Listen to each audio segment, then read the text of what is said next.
Empezamos. Muy bien, pues muy buenos días a todos. Vamos a comenzar el webinar de hoy, dedicado, como sabéis, a ecovoltaica, plantas solares sostenibles y beneficiosas para su entorno. Como siempre, vamos a dar unos 1 minuto, 2 minutos para que os vayáis todos incorporando al webinar. Haremos ahora una breve presentación. El webinar de hoy tendrá una duración corta, será aproximadamente 45 minutos, máximo 1 hora. ¿Vale? Y como decía en la introducción, pues vamos a dedicarla al tema de la ecovoltaica. Como sabéis, es una temática, una preocupación creciente en el sector fotovoltaico.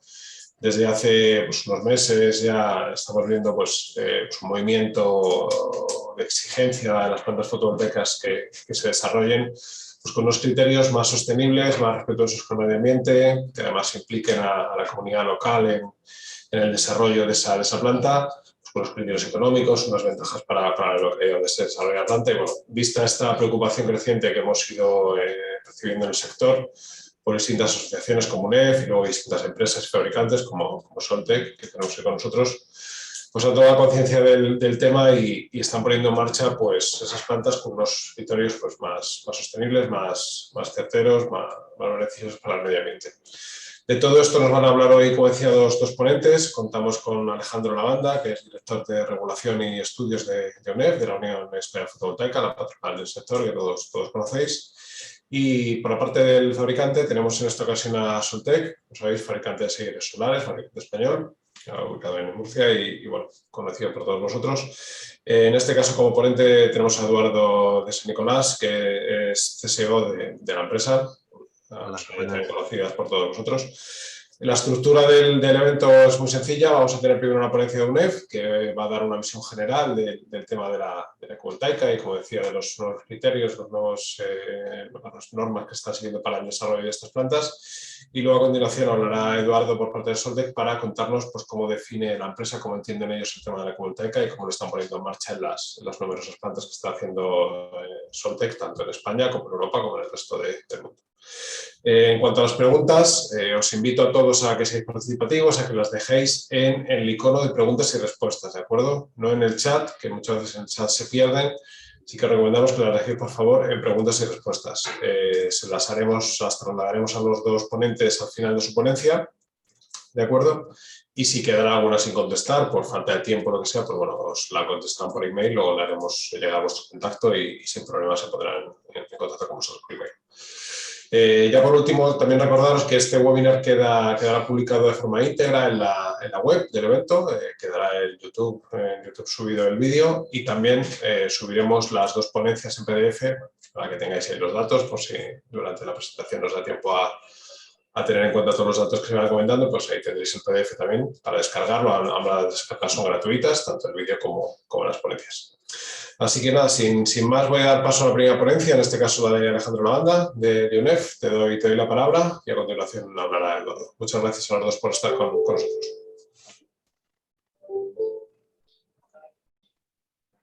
Muchas gracias, Javier. Pues he preparado una pequeña presentación para guiar el contenido de mi charla. Como decías, efectivamente, en los últimos años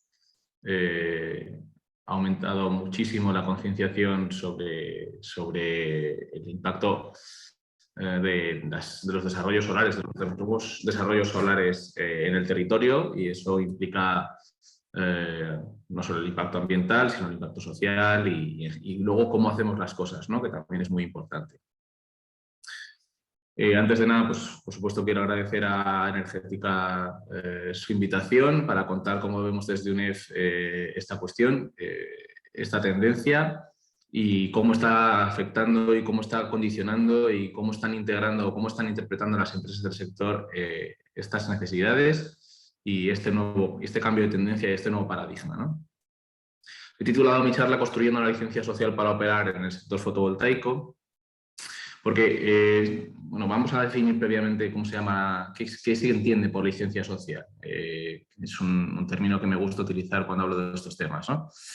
La licencia social para operar, o simplemente licencia social, es la aceptación de las prácticas comerciales y de los procedimientos operativos de una empresa, industria o sector por parte de los distintos stakeholders, por parte de los distintos grupos de interés, como comunidades locales, público en general, partidos políticos, administración, ONGs, etcétera.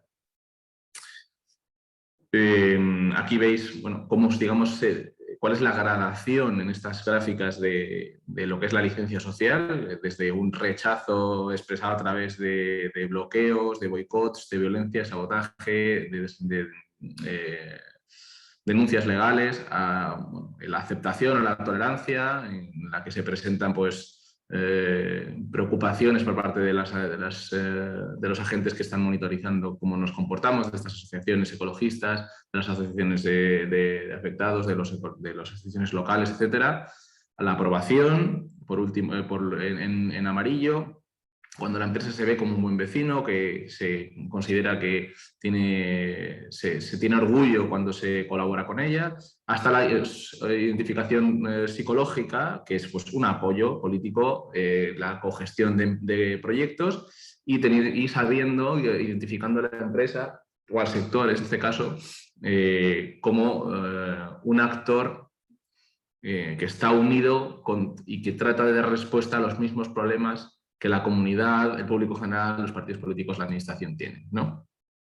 Entonces, básicamente, la energía solar, igual que cualquier otra actividad, tiene que escalar esta pirámide de la licencia social, tiene que pasar de lo que se llama el legitimacy boundary, la frontera de la legitimidad, la de la credibilidad y la de la confianza, para ir ascendiendo por esta pirámide de la licencia social. Realmente hasta ahora la fotovoltaica ha vivido en un entorno en el que daba por hecho su licencia social, es decir, se consideraba que como la tecnología de la energía fotovoltaica era renovable, además permite por su modularidad plantas muy grandes, plantas más pequeñas, permite que existan diferentes actores en este mercado, es diversa, no está concentrada y además a través de fabricantes como Soltec pues, genera empleo industrial. Entonces, sí que ha dado por hecho que contaba con esta licencia social para operar. Sin embargo, en los últimos meses vemos que esto no es así, que esto no se debe dar nunca por sentado. No digo que no cuente con ella, pero desde luego que no debe dar por sentado que va a contar con ella independientemente de sus prácticas operativas, o dicho de otra forma, que las prácticas operativas que habíamos tenido en el pasado son las mismas que van a aplicar en el futuro, ¿no? Entonces, en esta cuestión, en este debate o ante los primeros signos de este cambio de paradigma, lo que nosotros entendemos desde UNEF es que la forma de operar o nuevo business as usual es la creación de valor compartido.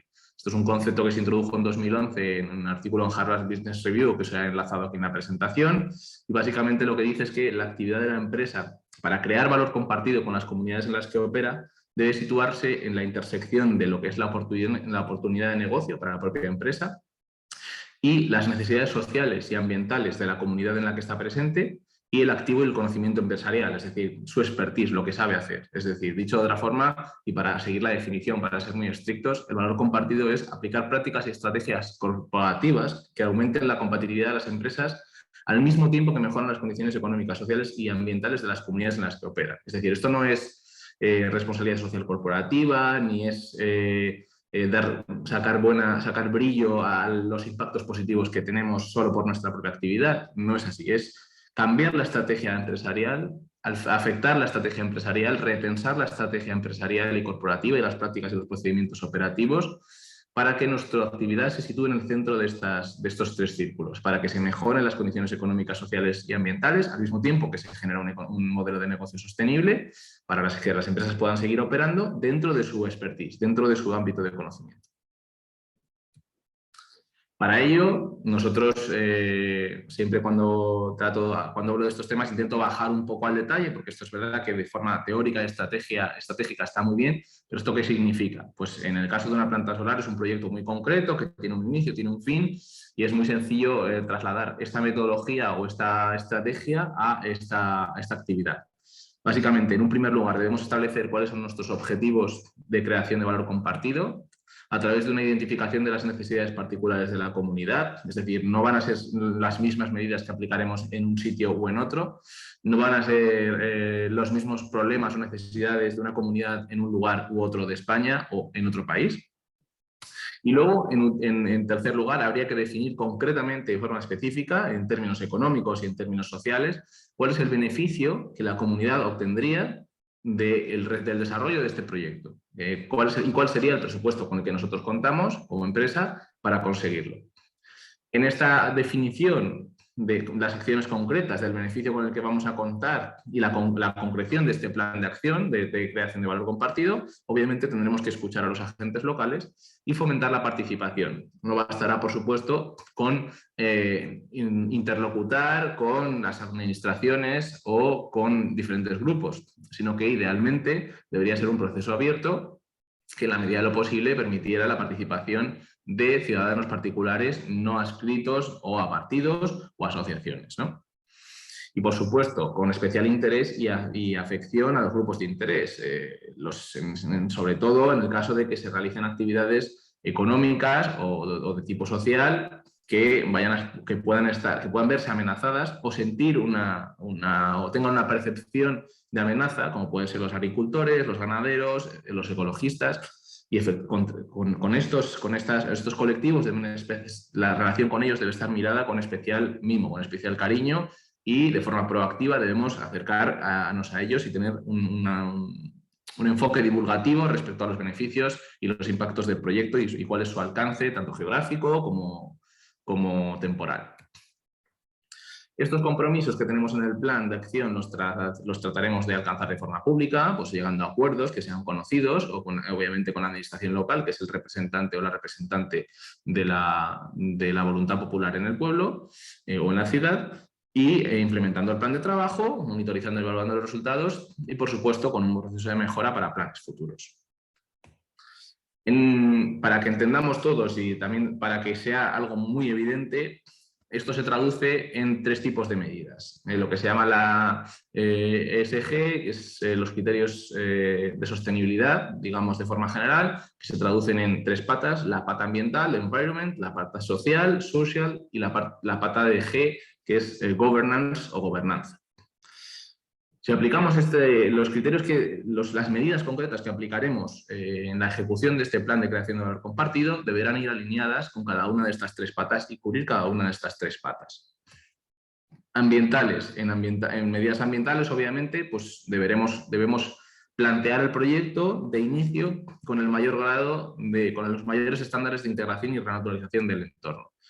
Esto, obviamente, no es el impacto de una planta fotovoltaica, en el mejor de los casos, no es significativo, porque es verdad que aunque ocupa una gran superficie de terreno, deja también ese espacio libre para el paso de fauna y para la recuperación del suelo, ¿no?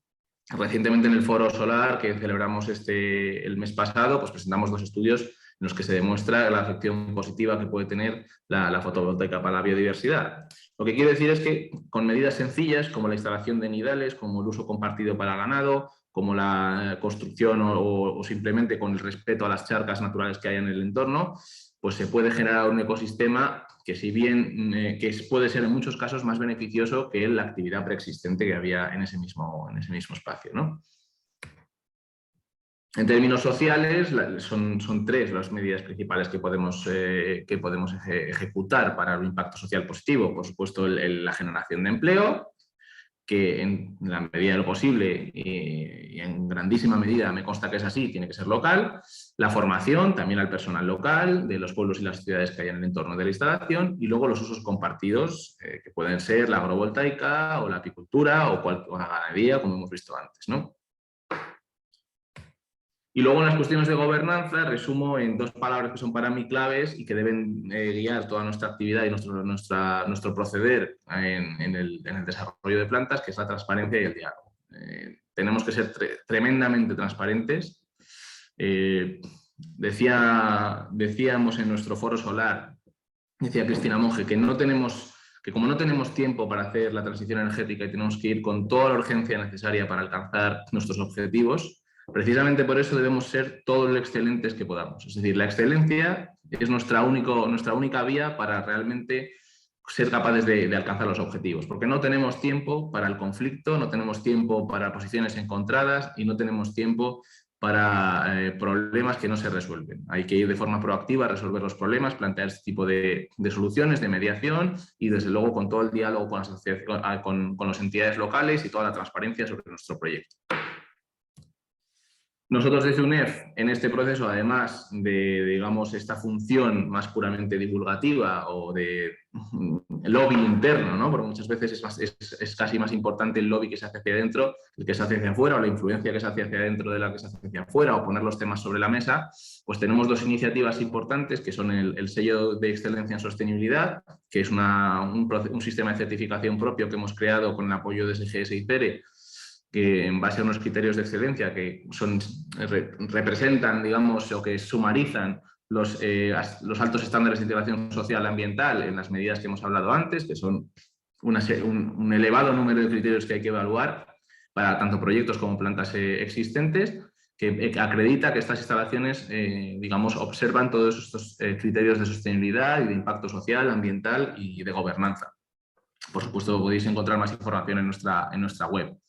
Y además, como este doble función, no solo queremos, además de poner los temas sobre la mesa o de establecer unos estándares que consideramos que son los buenos y los que representan el nuevo business as usual, en definitiva, ¿no? Los representativos de la nueva forma de hacer las cosas. Vamos a publicar próximamente una guía para el desarrollo de plantas solares, una guía de mejores prácticas, que va a cubrir estos aspectos que hemos comentado aquí de forma mucho más concreta para que los desarrolladores pequeños, grandes y medianos sepan, digamos, cómo realizar un proyecto con la metodología de creación de valor compartido y qué medidas concretas deben aplicar en estos tres ejes que hemos mencionado antes, en el eje ambiental, en el eje social, en el eje de gobernanza, para que sus proyectos tengan el mayor impacto positivo en las comunidades en las que se realizan y contribuyan, como digo, a la creación de valor compartido.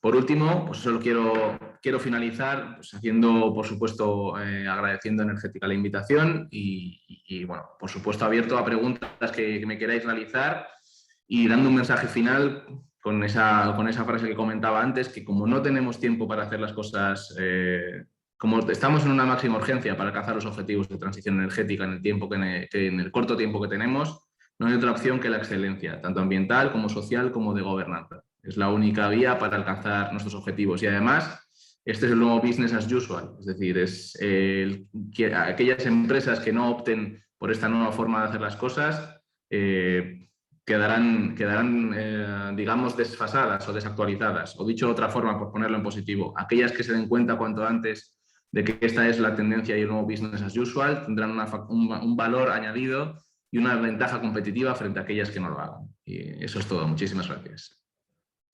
Muy bien, Alejandro, muchísimas gracias por tu ponencia, muy interesante los temas que has ido analizando. Tenemos sí un par de preguntas aquí nos han dejado en el chat de preguntas y respuestas. Nos preguntaba Manuel Jiménez, bueno, si sería posible establecer un mecanismo de coordinación previa de plantas fotovoltaicas. Bueno, no especifica a qué nivel, ¿no? Si a nivel regional, nacional.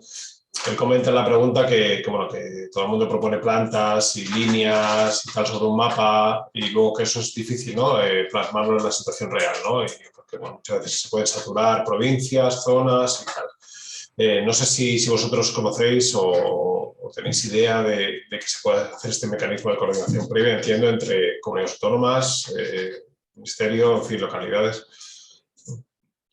Bueno, aquí entraríamos en el terreno de la ordenación territorial, en el fondo, ¿no? Porque al final hay que tener en cuenta que la ubicación de las instalaciones renovables en un sistema como el español o como el europeo en general depende de la iniciativa particular del desarrollador, es decir, está sujeta a la propia voluntad y al propio riesgo del desarrollador que decide dónde ubica su instalación. Y obtenidos, digamos, los permisos y autorizaciones pertinentes con las administraciones correspondientes, digamos que puede ubicarse en ese espacio. Es decir, no existe una planificación por parte de las comunidades autónomas de los proyectos porque no corresponde a la comunidad autónoma o al gobierno central ubicar los proyectos, sino que como no tenemos un ecosistema energético de planificador central, de empresa única pública y demás, sino que al final depende de la iniciativa privada, son los propios desarrolladores los que tienen que realizar esa ubicación. Es cierto que puede suceder que haya proyectos planteados en el mismo espacio, pero al final solo uno de los dos saldrá adelante y además luego hay una cuestión que hay que tener en cuenta, que los proyectos se realizan el efecto ambiental acumulativo. Por lo tanto, es de esperar que si bien una vez se planteen inicialmente pueden estar varios proyectos en la misma zona, con el paso de las autorizaciones, además de que algunos puedan caerse simplemente por su propio impacto individual, puedan otros tener un efecto pueden estar condicionados por el impacto ambiental acumulativo que se acaba produciendo precisamente por la acumulación de varios proyectos. Entonces, este mecanismo de coordinación a nivel público no sería viable, porque implicaría que a nivel público se estaría, digamos, restringiendo de alguna forma la iniciativa privada de los que vengan después, por así decirlo, ¿no? Frente a los que estén antes. En este sentido, lo que nosotros entendemos es que se pueden realizar iniciativas o mecanismos de mediación por parte en este caso nosotros como UNEF participamos y también Soltec en el Ayuntamiento de Cartagena, y se estableció un proceso de diálogo entre los promotores solares que estaban interesados en desarrollar plantas en esa zona y que tenían proyectos planteados en esa zona, y el ayuntamiento y las asociaciones vecinales. Es decir, a nivel administrativo, digamos que no se puede generar una capa de ordenación de esos proyectos, al menos me costaría imaginarlo, pero sí que puede haber una iniciativa particular que los interesados y las diferentes partes se sienten y lleguen a un acuerdo y planteen sus proyectos de una forma transparente y lleguen a una posición conjunta. Muy bien, la siguiente pregunta tiene que ver un poco también con la anterior. Nos preguntaba Ángeles Díaz que si existe pues algún directorio, entiendo yo, donde se especifiquen los proyectos fotovoltaicos que están en marcha y que pueden participar particulares, ¿no? Especialmente se refería pues, a poblaciones medianas o pequeñas, ¿no? Si existe este listado, este conocimiento de estos proyectos. Esto entiendo que es la participación o en el capital o en la financiación de la instalación. Nosotros sí que es una de las medidas que incluimos en el sello de excelencia y de hecho se está poniendo se está planteando cada vez más en los proyectos. Aquí lo que nosotros decimos es que hay una comunicación pública en el ayuntamiento participante o en el ayuntamiento de turno. No puedo hablar ahora mismo. Es decir, no existe de forma centralizada, sino que sería cada ayuntamiento de forma particular quien haga una comunicación a los interesados, a sus potenciales interesados. Es decir, dicho de otra forma, que si en el ayuntamiento en el que cada uno vive no tiene constancia de que se haya hecho una comunicación pública para la participación en estas plantas, es que no la habrá, porque lo que nosotros decimos es que lo que tiene sentido es que si hay una participación debe ser meramente local, ¿no? Es decir, que uno participe en el proyecto que se haya planteado en su propia ciudad o en su propio pueblo, pero no en el de, yo qué sé, 20 kilómetros más allá, ¿no? Muy bien, había algunas preguntas más, alguna un poco larga, luego la pasamos por email, por si queréis echarle un vistazo. Sí, claro. Ya por ir acabando la última, bueno, si conocéis vosotros algunas situaciones de ayuntamientos que vayan más allá de la exigencia de la ley, la normativa, y que haga eso enviado de las plantas solares. No sé si esto es casuística, si se os ha dado con algún ayuntamiento que exija además, o en fin, un problema de este tipo que tengáis conocimiento.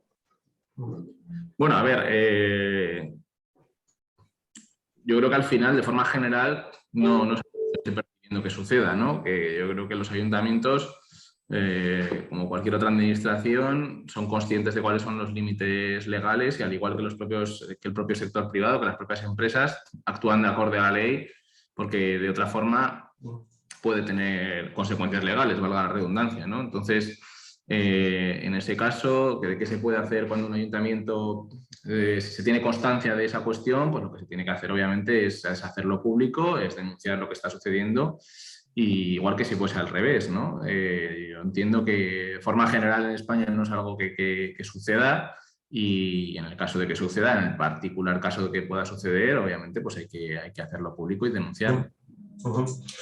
Muy bien, ya para acabar, si lo último te quería preguntar yo, me ha parecido muy interesante el tema de la guía de vuestras prácticas. No sé si ya habéis tenido un poco de feedback de vuestros socios y tal sobre este tema, cuál puede ser un poco la acogida y qué buscáis un poco, qué queréis incidir sobre todo con esta guía, que me parece una iniciativa interesante. Pues, como decía antes, al final UNEF en este rol, en su rol o en su actividad, no puede, digamos, imponer un modelo de desarrollo, obviamente, a sus socios, ni tiene esa función, ni debemos hacerlo. Es verdad que UNEF, digamos que sí que tiene la libertad que a lo mejor no tiene una empresa, o la agilidad para analizar este tipo de tendencias y plantear los problemas o plantear las situaciones como a debate. Nosotros creamos el Grupo de Trabajo Medio Ambiente hace ya más de 2 años y desde el principio el objetivo que tuvimos era la de elevar los estándares del sector en términos de integración ambiental y un poco hacer esa compartición de mejores prácticas. Entonces, de ahí salen unas recomendaciones que publicamos en 2019, que hicimos entrega a la ministra, y esta guía. Esta guía al final lo que busca no es que haya sido bien o mal recibida por nuestros asociados, sino que ha sido realizada con todo el input de nuestros asociados. Es decir, nosotros ha sido a través de ellos y de sus buenas prácticas, y además la propia guía incluye bastantes ejemplos de proyectos concretos realizados, por ejemplo, por Soltec o por otras empresas, que dicen, nosotros hacemos las cosas de esta manera, esta es nuestra forma de plantear las cosas y así es nuestra instalación particular. O sea que al final esto es una relación que va en ambos sentidos, ¿no? Porque son las empresas quienes nos dicen a nosotros qué prácticas están aplicando, nosotros también hacemos un trabajo digamos, de estandarizar toda esa información y presentarla de forma comprensible para que sea una herramienta de trabajo de las empresas. Entonces, la acogida esperamos que sea muy positiva y que se convierta en algo en su día a día y al final pues contribuya a elevar esos estándares, ¿no? Al final tenemos el sello, que es una especie de garante, ¿no? Por así decirlo, establecer una medida que sirva como garante para que el desarrollo siga las mejores prácticas, pero también facilitador, ¿no? Tenemos una guía que es una herramienta que permite o que ayuda a implementar este tipo de medidas y mejora el impacto de los proyectos. Muy bien, Alejandro, pues la leeremos con detalle la guía, que seguro que tiene información muy interesante. Nada más, te agradezco como siempre vuestra participación en nuestros webinars y nada, quédate si quieres para una vez terminada la ponencia de Eduardo, una pequeña mesa redonda si queda algún tema por discutir y nada, te agradezco tu presentación. Gracias. Muy bien, pues vamos a dar paso a la siguiente ponencia, la segunda webinar y última. Como decía al principio, contamos con la presencia de Eduardo de San Nicolás, que es Chief Security Officer de Soltec, como decía, conocido por todos vosotros, fabricante español de seguidores solares, que nos va a hacer una presentación sobre el concepto ecovoltaica, ¿no? Un concepto que ha desarrollado la propia empresa para resumir y para dar su visión de este desarrollo más sostenible, respetuoso con el medio ambiente y con los fines sociales y económicos de las plantas. Así que, Eduardo, te doy paso. De momento creo que no te vemos. A ver, ahora sí. Gracias. Ahora sí, ya te escuchamos. Vale. No te vemos en vídeo todavía. A ver. Aquí me dice que sois vosotros, ¿no?, los que me tenéis que dejar... Pues espérate un segundo. A ver si te permitimos. En teoría debería poderse ver ya. Ahora. Ahora ya tenemos. Sí. Perfecto. Vale. Bueno, pues primero que nada, muchas gracias por organizar este webinar. También a Alejandro, porque yo creo que ha sido una presentación, una ponencia, una verdadera declaración de intenciones de cómo hacer las cosas bien. Un poco atendiendo a o por dar nuestra visión de las preguntas que han manifestado antes, hay que partir de la base de que el sistema es muy garantista. Es decir, partimos de un sistema que hay que hacer declaraciones de impacto ambiental, hay que pasar por distintas administraciones, hay que tener un montón de pasos previos para llegar a poner en marcha una planta. Desde el tiempo medio desde que se empieza a planificar una planta hasta que se empieza a construir, pues son entre 2 y 4 años, es decir, pasa mucho tiempo. Y una buena parte, de hecho la mayoría de las plantas que se empiezan a desarrollar se caen en el proceso. Es decir, hay cosas que pasan durante el camino, pues, que puede ser de tipo ambiental, de tipo urbanístico, de tipo financiero, que terminan cayéndose los proyectos. Entonces, la gente se pone un poco nerviosa porque ve que de momento pues, viene gente por los territorios, principalmente del entorno rural, preguntando por terrenos. Piensan que de momento se van a hacer un montón de plantas en la zona de plantas de energía que van a ocupar una superficie tremenda, que no se va a poder cultivar, que tal. Empiezan los miedos, pero si nos vamos a los números, la realidad es que España está haciendo justo lo que dice su Plan Nacional Integrado de Energía y Clima, es decir, está haciendo entre 3 y 4 gigavatios al año, que es lo que se tiene que hacer de aquí a 2030 en ese plan, ¿no? Y a pesar de que pueda haber muchos más gigavatios en desarrollo, la realidad es que los que salen son esos, es decir, estamos haciendo las cosas razonablemente bien. Por otro lado, el territorio que hace falta consumir o utilizar para poner en marcha todos esos proyectos supone, pues, no sé si creo que en torno al 0,6% del territorio nacional, es decir, estamos hablando de muy poco territorio, ¿no? Y se tiende a pensar que esto va a transformar todo el campo, todo el entorno rural, no es así, ¿vale? Lo que pasa en muchos ayuntamientos, o en algunos ayuntamientos, no muchos, en algunos ayuntamientos es que pues de momento pasan estas cosas, sobre todo los políticos se ponen nerviosos, las asociaciones vecinales pues de agricultores, y entonces pues en algún caso se han planteado moratorias, no en muchos, en pocos, pero se han planteado moratorias a la concesión de licencias de construcción, no en sí al desarrollo urbanístico ni nada de eso, sino el tema a la construcción. Esto es, no tenemos tiempo de estas cosas, es decir, lo que comentaba antes Alejandro. O sea, estamos en una crisis climática que lo que tenemos que hacer es poner plantas grandes, plantas pequeñas, tejados, energías renovables por todas partes si no queremos tener un problema ambiental tremendo, y electricidad por encima de los 200 euros el megavatio. Es decir, si queremos enchufar la luz de nuestra casa que nos salga a un precio razonable y al mismo tiempo queremos tener un planeta o dejar un planeta para nuestros hijos en el que puedan vivir generaciones y generaciones, esto tenemos que hacerlo rápido. Esta transición tiene que ser rápido. Los propios promotores no quieren tener problemas, es decir, ellos ya van buscando terrenos donde no haya problemas, precisamente van buscando generalmente zonas con terrenos que tienen poco uso agrícola, y que además suelen ocasionar poco impacto. En algún caso puede producirse, pero lo que quiere el promotor es intentar siempre buscar la solución, hablar con quien haga falta. Es verdad que la velocidad a la que se están haciendo las cosas hace que a veces haga falta entendimiento, ¿no? Entonces, lo que voy a hablar yo ahora sobre ecovoltaica va un poco en esa línea, y también en la línea de lo que se consiguió en el Ayuntamiento de Cartagena, que también promovió o decretó esta moratoria, y que rápidamente, con el apoyo de todos, incluso de los vecinos y de ecologistas, se resolvió rápidamente, ¿no? Entonces, paso a compartir pantalla y os explico de qué va ecovoltaica. Bien, primero que nada, la gente quiere energía renovable, la gente está concienciada. Esto es un estudio de una encuesta que hizo la semana pasada la Diputación Foral de Álava. Me da igual que sea Álava, que sea cualquier otro territorio. Precisamente en el País Vasco no es que tenga mucho terreno útil digamos, para este tipo de cosas. ¿Sabes? Precisamente es un territorio bastante pequeño, ¿no?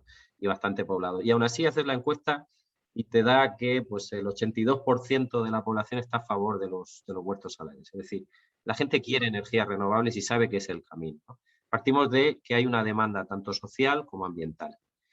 Pero claro, no se puede hacer de cualquier manera. Es decir, hay que hacerlo pensando el business as usual que hablaba antes Alejandro. Hay que hacerlo bien. Hay que hacerlo bien desde el principio y no tenemos tiempo de equivocarnos.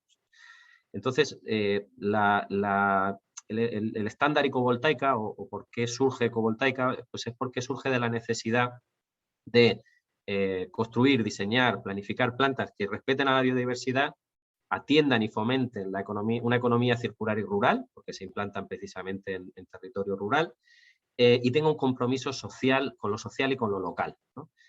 Todo esto suma a ecovoltaica. Ecovoltaica es un estándar que ha creado Soltec, pero que no aspira a que solo sea utilizado por Soltec, sino a difundirlo y que otras empresas, de hecho, ojalá que todo el sector en todos los países pueda hacer, si no ecovoltaica tal cual lo entiende Soltec, cosas muy similares. Bien, ecovoltaica al final es la suma de una serie de medidas que se agrupan en 4 grandes bloques: un bloque de biodiversidad, un bloque de economía circular, otro bloque de atención a la bueno, que no lo veo exactamente aquí, pero vamos, a ver, de excelencia socioeconómica, y otro de compensación de la huella de carbono dentro del territorio nacional. Es decir, tiene que compensárselo en el sitio. Y todo eso cumpliendo todos y cada uno de los 17 objetivos de la ONU de desarrollo sostenible, ¿vale? que son estos que aparecen aquí. Os lo voy a explicar un poco más detenido. El primero, excelencia socioeconómica, empleo local. compatibilidad y actividad económica con la actividad económica existente, diálogo con los actores sociales, efecto tractor de economía y beneficio para la comunidad local. Bien. Las plantas solares no pueden llegar como elefante por cacharrería, es decir, al final llegan a un entorno donde ya existe una actividad económica y tiene que ser compatible con esa actividad económica. Una de las ¿qué se puede hacer? Pues hay 20.000 medidas y esto se tiene que conveniar, se tiene que ir al ayuntamiento, se tiene que hablar con los actores sociales, se tiene que buscar cuáles son las asociaciones del lugar, los agricultores, los ganaderos, los ecologistas, los vecinos y hablar con todos, ¿no? Esto es lo que se hizo finalmente en Cartagena y por eso se desbloqueó la moratoria. Y motivamos que se hagan, y queremos que se haga en todas partes, que la gente hable con la gente, ¿no? Y planifique y vea cómo se pueden generar sinergias que beneficien a todos. Esto es una planta solar en Totana, Murcia. Aquí pues se plantaban durante mucho tiempo lechugas y era una zona de regadío intensivo. El suelo está bastante degradado, hay microplásticos por todas partes y había que no solo poner energías renovables, sino que además había que fomentar el que se regenerara ese suelo, se limpiara, se volvieran las especies locales. Y entonces lo que se hizo fue, en este caso era un proyecto en el Green Power, trabajar con ellos para que se creara un pulmón verde en el centro de la planta, que ocupaba una superficie mayor del 10% de la planta, y que se ha convertido en un espacio de nidificación y de aves y también de pequeños vertebrados e invertebrados. Además, otros espacios de la planta, es una planta de cerca de 80 megavatios, se están usando de pastos para los ganaderos locales. Además, están encantados porque el espacio es cerrado, las ovejas no se pueden ir de allí, con lo cual se ponen a la sombra, en fin. Este soy yo presentando el proyecto con el responsable de mantenimiento de Enel y el consejero de fomento de la región de Murcia. Pero hay más cosas que se pueden hacer, se pueden integrar otras cosas. Se puede integrar, por ejemplo, las vaquerías también. Este es otro proyecto que recordar que se hizo en Argentina.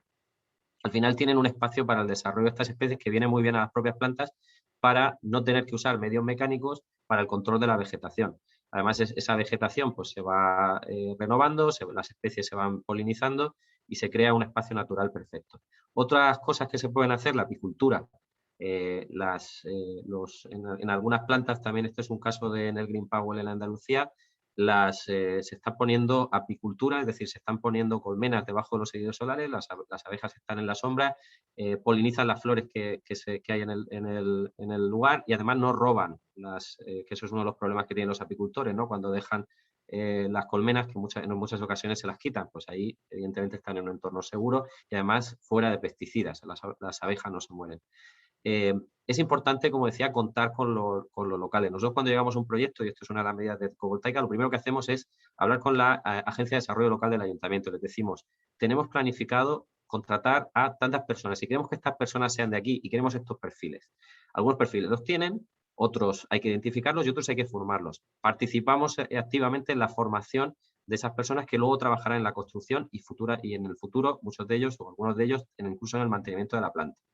Entonces, pues esto es, con la Agencia de Desarrollo Local, creo que también fue del Ayuntamiento de Totana, pero que lo hemos hecho lo mismo en el desierto de Atacama y en otros muchos lugares. De hecho, este soy yo en el año 2014, 2015, formando a trabajadores o a futuros trabajadores de la planta en Taltal, en el desierto de Atacama, sobre autoconsumo, ya en aquel momento. Esto es un invento que hicimos, que construimos entre todos para hacer autoconsumo, ya una batería detrás, y ellos empezaron a utilizarlo y a venderlo también, porque algunos ya se dedican a esto en el pueblo y en poblaciones limítrofes, se dedican a montar ya tejados solares e instalaciones de autoconsumo.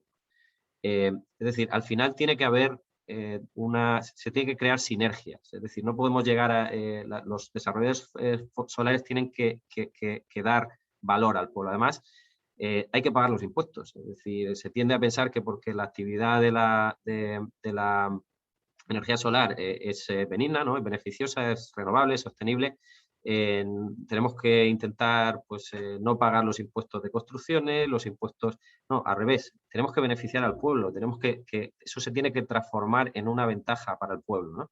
Entonces, nosotros abogamos por pagar y no intentar o sea, es decir, negociar con el ayuntamiento qué cosas se pueden construir, más que pagar el dinero, pero construir en el pueblo, por ejemplo, tejados, autoconsumos, etcétera, para que ese dinero se vaya y revierta sobre el pueblo. Y luego también, pues evidentemente, los impuestos de actividades económicas y de bienes inmuebles, ¿no? O sea, todos esos, la empresa tiene que estar, la sociedad que desarrolla y explota esta planta, tiene que estar domiciliada en el pueblo y tiene que pagar impuestos ahí. Esto es un tema súper importante para nosotros. Por otro lado está el tema de la economía circular, ¿no? Aquí entramos en otro territorio. Ya hemos estado hablando antes del tema de la compatibilidad con el entorno rural, de las actividades. También hay otro tipo o sea, bueno, evidentemente hay que gestionar los residuos que genera la planta, que son pocos, pero durante la construcción se generan algunos residuos. También en el desmantelamiento futuro de la planta, aunque las plantas son reciclables en un porcentaje muy, muy alto, pero tenemos que garantizar que vamos a extender y a responsabilizarnos del desmantelamiento futuro de la planta y, por supuesto, durante la construcción y el transporte. La economía circular implica también el que no, digamos, contratemos todo lo que podamos en el pueblo o en el entorno donde se realiza la planta. Es decir, no tiene sentido traerme una empresa de, yo qué sé, de movimiento de tierras que está a 500 kilómetros simplemente porque me la deja medio céntimo más barato cuando tengo 3 empresas en el pueblo que me pueden hacer movimientos de tierras. Lo mismo digo con los electricistas, lo mismo digo con los fabricantes de los equipos. En España fabricamos más del 60% del valor de una planta en equipos. Es decir, o sea, en equipos y en ingeniería y en servicios para la construcción de esa planta. Es decir, los paneles solares, pues lamentablemente ya no los fabricamos en España, tenemos que traernos de fuera y ojalá que se reindustrialice ahora con todos los fondos Next Generation Europa y podamos tener también en España y en Europa producción de paneles solares. Pero el resto de equipos se fabrican en España. Tenemos fabricantes muy buenos que están en UNEF, también de inversores. Tenemos fabricantes más de primer nivel mundial, de seguidores solares. Estamos en la cabeza, es el país del mundo que más fabricantes de seguidores solares tenemos. Tenemos ingenierías buenísimas, tenemos profesionales tremendos. O sea, podemos hacer esto y además es falso el mito de que luego la riqueza se la queda en China porque nos han vendido los paneles. El panel es el 35%, 38%, depende del proyecto, por ciento del valor de la planta. El resto no, el resto se puede hacer localmente y se debe hacer localmente, ¿no? Y por supuesto el transporte, las emisiones que genera el transporte. Sabemos que fabricar un panel solar en China produce un 40% más de emisiones que fabricarlo en Europa. Esto tenemos que aprender, tenemos que cambiar esto, ¿no? Y tenemos que traernos las cosas de lo más cerca posible, ¿no? Aquí tenemos pues algunas noticias que salieron ayer también, en este caso, pues, casualidad que fue del País Vasco, pero porque estoy atento a qué está pasando allí y lo quise incorporar, ¿no? Pero hay mucho interés por la creación de comunidades energéticas, ¿no? Y tenemos que hacer partícipes una parte al menos de las grandes plantas. Tenemos que intentar que vaya también a los actores locales, ¿no? A los empresarios, a los ciudadanos y que puedan participar al menos de una parte. Nosotros una de las cosas que hacemos, y además nos parece fundamental, es que dentro de este estándar de fotovoltaica, es que el 1% como máximo de la producción de energía eléctrica de la planta vaya a digamos, a los vecinos en un entorno de 500 metros para que su factura eléctrica se reduzca o por lo menos, si no sea gratis, casi, ¿no? Que tengan condiciones ventajosas. ¿Por qué?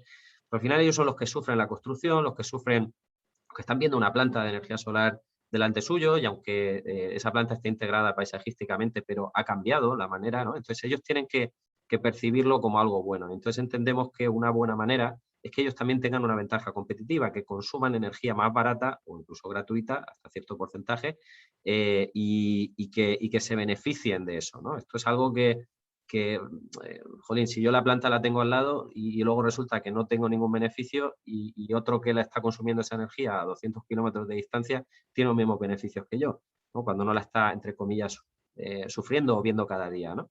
Entonces, esto tiene pensamos que es importante dar participación, compartir la energía, crear comunidades energéticas y de alguna manera que la gente sienta que esto es bueno para todos, ¿no? Luego también está la integración. Antes hablábamos de actividades rurales, pero también se puede hablar de agrivoltaica.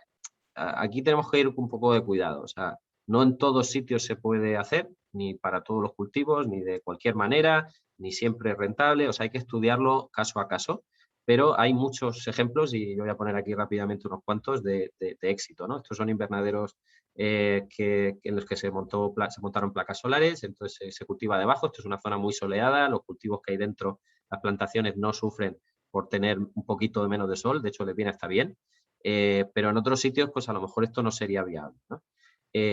Por supuesto, bombeos, por ejemplo, ¿no? Este es un autoconsumo para bombeo que eleva una balsa el agua y esa balsa luego se produce, digamos, riega por goteo toda una superficie de cultivos. Pues esto ha sido, vamos, lo han amortizado en 3 años o algo así y ha sido digamos, un beneficio tremendo para la comunidad de regantes, ¿no? Pues nosotros estamos haciendo proyectos de estos y creemos que son fundamentales. También flotantes, ¿no? Pues en las mismas balsas se puede poner también energía y así no ocupar superficie, además viene bien para que no se desarrollen las algas y para reducir la evaporación.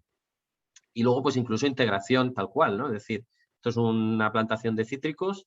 En Murcia, pues hay seguidores solares que pusimos nosotros en el año 2010, por ahí, 2009-2010, y que pues los limoneros y los naranjos crecen debajo de los seguidores solares. Bueno, pues hay aplicaciones a las que se pueden hacer, otras son un poco más complicadas, hay que estudiarlo caso a caso.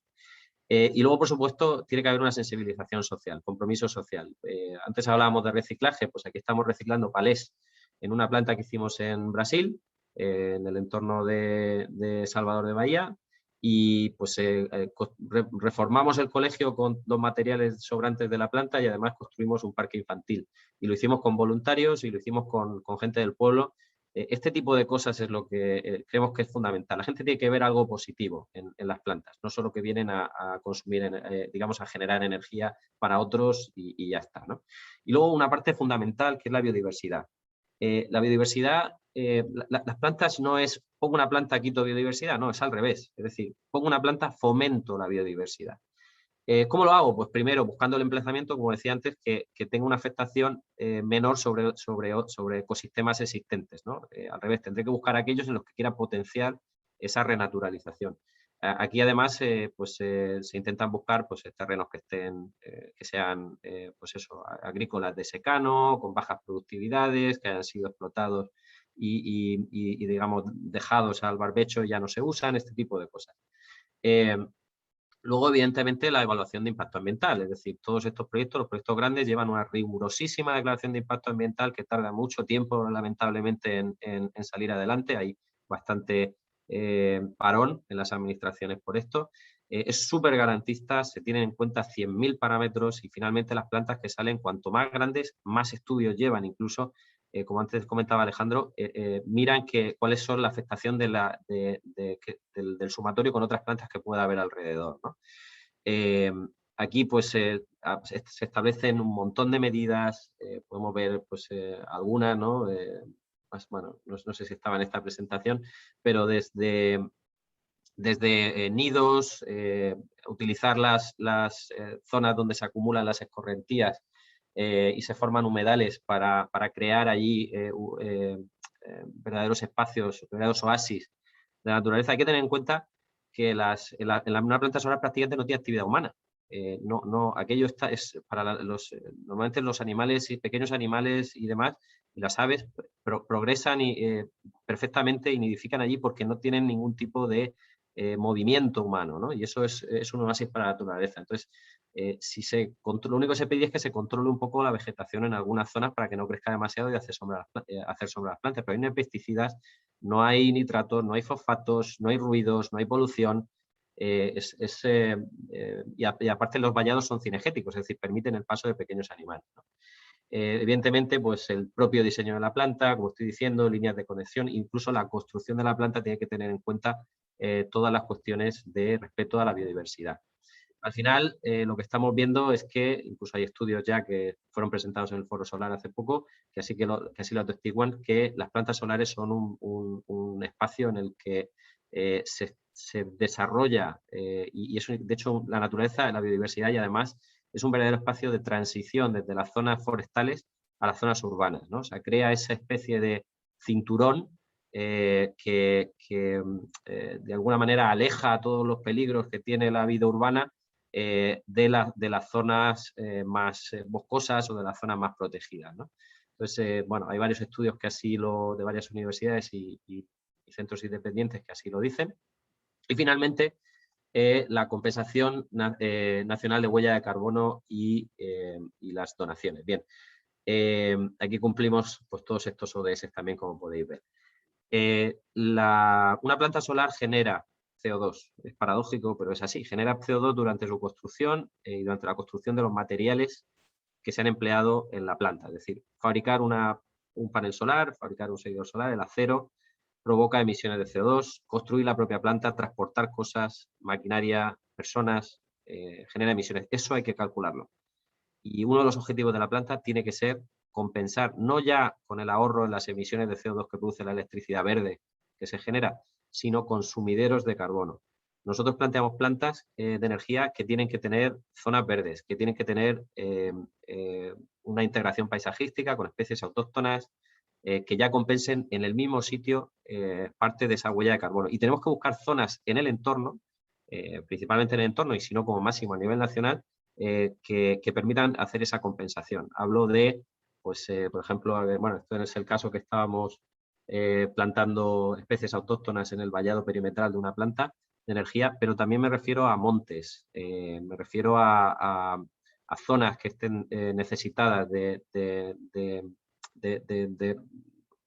renaturalización o de devolver esos hábitats, de devolverlos a su esplendor inicial, ¿no? Y en esto va la reforestación. Y luego el tema de la donación. Hay aquí un ODS que es difícil de cumplir y es el tema de que tenemos que... O sea, hay un tema que es el hambre, ¿no? Es decir, el hambre está ahí. En España pues no es uno de los problemas más importantes, aunque sabemos que hay gente en situación de casi pobreza. En otros países es un aspecto muy, muy a tener en cuenta, ¿no? Entonces, una de las cosas que hace Ecovoltaica es que por cada kilovatio hora, creo recordar, se dona 1 gramo de maíz o de harinas a una ONG para alimento. Entonces, esto es otro de los aspectos que estamos teniendo en cuenta cuando se diseñan estas plantas para que cumplan todos los 17 ODS, ¿no?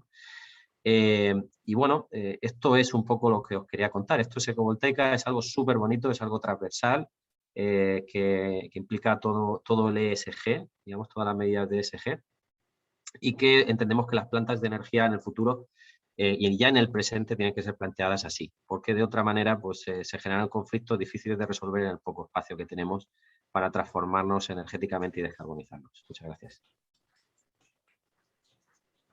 Muy bien, Eduardo. Pues muchas gracias por la presentación. Tenemos por aquí alguna pregunta para ti. Para que no te ha salido ahí en la imagen. Sí, perdón. Sí. Claro. Tengo que dejar de compartir. Tenemos alguna pregunta que ha llegado aquí al chat de preguntas y respuestas. Nos preguntaba por las formaciones que aludías antes de empleados y de personal de las plantas. Nos decían si estas formaciones son certificadas y eventualmente si se pueden dedicar a este tipo de empleo fuera de Soltec. Si habéis tenido ejemplos de este tipo. Pues a ver, depende. En algunos casos contamos con centros con los que colabora el ayuntamiento, que son algunos centros de formación profesional y demás, donde sí que puede haber certificación. Por supuesto, los operarios de maquinaria tienen que tener certificación sí o sí, ¿no? Carretilleros, operarios de maquinaria elevadora, etc. Y luego nosotros expedimos un certificado, que es el que mostraban en la foto estas personas, que es un certificado de formación en energía solar fotovoltaica en su ámbito más amplio. Es decir, no solo queremos que la gente aprenda a ser carretillero o aprenda a ser mecánico o a montar cosas, ¿no? Sino que queremos que entienda por qué lo está haciendo. Es decir, queremos que sepa qué es una planta de energía solar fotovoltaica, qué partes la integran, para qué se usan, cómo se genera esa energía, qué es el efecto fotovoltaico. Todas estas cosas queremos que sean conocedores para que, digamos, se sumen al propósito del proyecto. Más recientemente estamos montando en Soltec, estamos trabajando en el desarrollo de una, de una especie de unidad formativa a nivel corporativo, trabajando con otros países y con escuelas de negocios, con universidades, que vamos a lanzar ya para el próximo año, y que va en la línea, además de que tengan títulos ya incluso, pues, como digo, casi universitarios o de escuelas de negocios o cosas por el estilo. Bueno, esto es algo en lo que estamos trabajando. Nos preguntaban también en concreto por el proyecto de Murcia, comentabas de los limoneros, y nos preguntaban si se tuvo que cambiar el suelo industrial o si sigue siendo agrícola para haber implantado esos sistemas de generación fotovoltaica. No, generalmente las plantas de energía se consideran que son de interés público, de interés común. Entonces, los ayuntamientos, digamos, acuerdan el que se permita la construcción de plantas solares en terrenos que son de tipo rústico, evidentemente no protegido, o de tipo agrícola, ¿vale?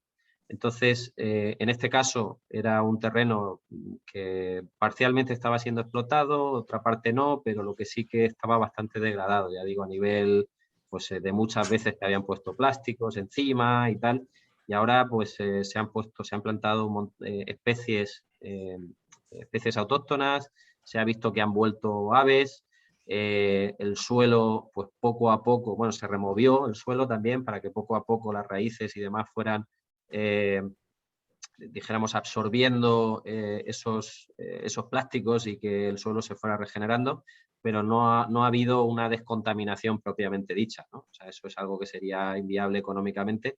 De todas maneras, durante los próximos 25 o 30 años, como poco, esas especies autóctonas van a estar haciendo su labor y van a estar, digamos, modificando a mejor el suelo. De acuerdo, nos preguntaban también, bueno, en este tema tenéis bastante experiencia vosotros de los paneles bifaciales, ¿no? Porque vuestros seguidores, muchos de ellos integran ya paneles bifaciales. Nos preguntaban cómo afecta esto al diseño de las plantas. Entiendo que desde un punto de vista ecovoltaico, ¿no? Por lo que decías, si cambia de algún modo estos criterios, estos conceptos, una vez que los paneles son bifaciales, que cada vez son más habituales. Sí, pues bueno, vamos a ver, el panel, nosotros somos pioneros en el uso en el diseño y venta de seguidores solares bifaciales. De hecho, tenemos diseños específicos para maximizar no solo el diseño, sino también el algoritmo de seguimiento para maximizar su producción.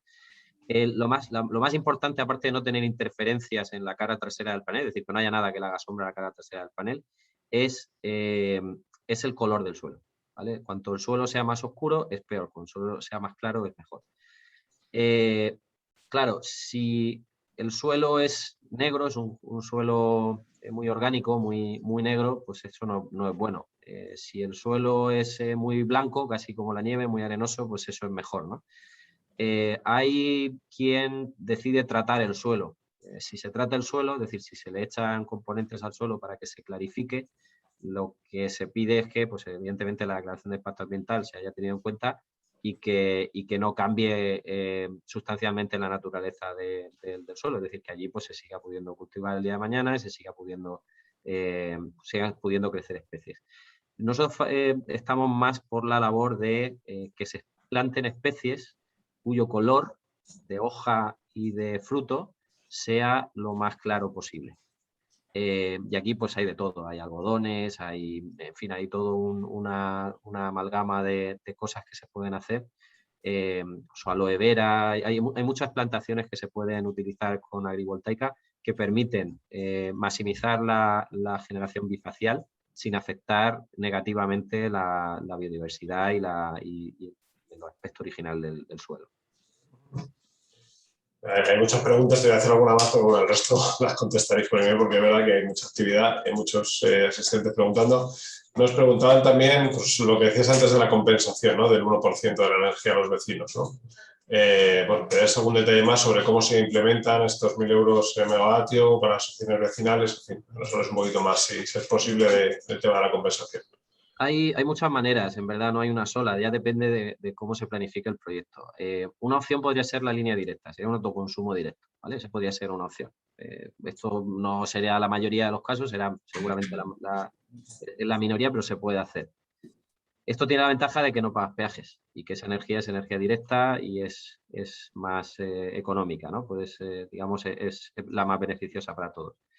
Pero claro, está limitada regulatoriamente y no puedes poner ni a largas distancias, ni pasar por determinadas zonas, etc. No es, una planta solar no es y nosotros no somos distribuidores de energía, no lo podemos hacer.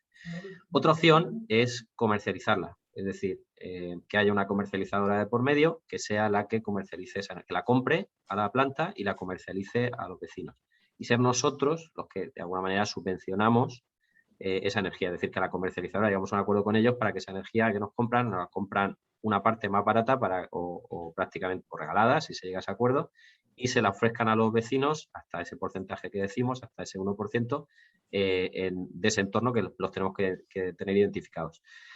Otra manera es, y ahora que está el tema normativo bastante caliente, el tema de las comunidades energéticas y los autoconsumos compartidos, que usan la red, pero de una manera restringida, y que lleva una serie de coeficientes que le llaman dinámicos, pero que en verdad parece que van a ser estáticos, y eso es un aspecto muy negativo que espero que el Gobierno de España se parezca más a lo que se ha decidido en otros países, como en Francia, por ejemplo, y no lo hagan así, pues sería un retroceso importante, pero se pueden hacer estos autoconsumos compartidos que digo que usan la red hasta una distancia máxima, pero lo único que pasa es que estos coeficientes implican el que no hay flexibilidad.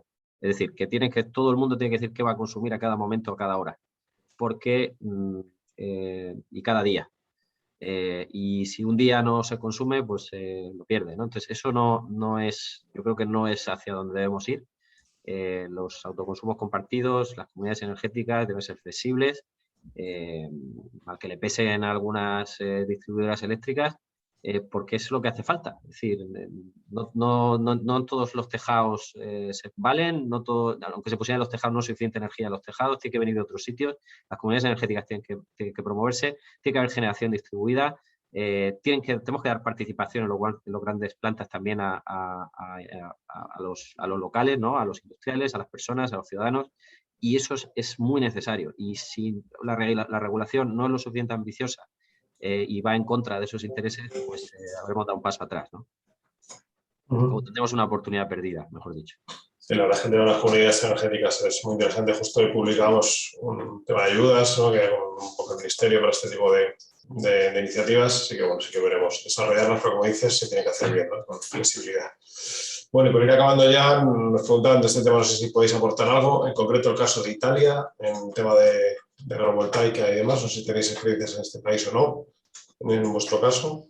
¿Perdón? ¿Puedes repetir? El caso de Italia, ¿no? Que nos preguntaba una persona, Jorge Arce, sobre el tema de la agrovoltaica en Italia. No sé si había ahí también preocupación por el tema o no. Sí, Italia para nosotros es nuestro segundo país estratégico a nivel europeo. Italia se parece en muchos aspectos a España, en otros no. Y una de las cosas que pasa en Italia es que todos los proyectos tienen que venir ya con agrivoltaica.